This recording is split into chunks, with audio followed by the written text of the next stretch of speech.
దేవుడు మానవుడిని లోకంలోకి తీసుకొని వచ్చిన తరువాత లోకము గురించి కానీ, జీవితము గురించి కానీ, మరణము గురించి కానీ, పాపము గురించి కానీ చెప్పకుండా విడిచిపెట్టలేదు.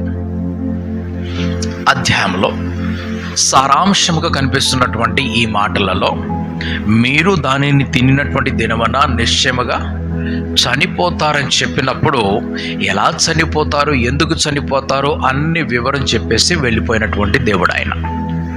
అన్ని కూడా వివరాలు ఇచ్చేవాడు. ఎందుకంటే వారిని అకస్మాత్తుగా అజ్ఞాత ప్రపంచంలోకి తీసుకొని వచ్చేసి వారికి ఏమి తెలియని లోకంలో ఒంటరిగా వదిలిపెట్టేవాడు దేవుడు కాదు.